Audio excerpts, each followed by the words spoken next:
Hello guys, ഞാനിപ്പോൾ ഉള്ളത് ഗുൽമാർഗിൽ cable car ride gondola cable car ride കയറാൻ വേണ്ടിയിട്ടാണ്. അപ്പോൾ ഇതാണ് കേബിൾ കാർ. അപ്പോൾ അതിൽ കയറി നമ്മൾ നേരെ 2 ഫേസസ് ആണുള്ളത്, ഫസ്റ്റ് ആൻഡ് സെക്കൻഡ് ഫേസ്. അപ്പോൾ നമ്മൾ ടിക്കറ്റ് എടുത്തേക്കുന്നത് ഫസ്റ്റ് ഫേസിലോട്ടാണ്. നല്ല അടിപൊളി വ്യൂ ആണ്. പൈൻ മരങ്ങൾക്കിടയിൽ ഈ ഒരു സ്നോ ഒക്കെ വീണ് കിടക്കുന്നതിൻ്റെ പൊന്നെ ഒരു രക്ഷയില്ലാത്ത ഫീലിങ്സ് ആണ്. നല്ല അടിപൊളി തണുപ്പും എല്ലാം കൊണ്ടും മൊത്തത്തിൽ അടിപൊളിയാണ്. കാശ്മീർ എന്ന് പറയുമ്പോൾ സ്നോ ആണല്ലോ നമ്മുടെ മനസ്സിൽ ആദ്യം വരിക. കഴിഞ്ഞ തവണ പോയപ്പോൾ ഇതൊന്നും കിട്ടാതിരുന്നപ്പോൾ എനിക്ക് ഭയങ്കര സങ്കടമായിരുന്നു. പക്ഷേ ഇപ്പോൾ I M so happy. Full snow ആണ്, നിങ്ങൾക്ക് കാണുമ്പോൾ തന്നെ മനസ്സിലാവും ഫുള്ള് സ്നോ ആണ്. ഞാൻ ഫസ്റ്റ് ഫേസിൽ ഇറങ്ങി ഒരു കവ ടീ കുടിച്ചു.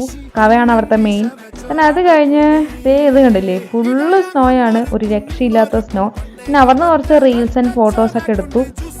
അതൊക്കെ ഞാൻ വഴിയെ ഇൻസ്റ്റാഗ്രാമിലും അതുപോലെ യൂട്യൂബിലൊക്കെ ഞാൻ അപ്ലോഡ് ചെയ്യാം. നല്ല അടിപൊളി വ്യൂ ആണ്. അപ്പോൾ അത്രയുള്ള ഗായ്സ്, ബൈ.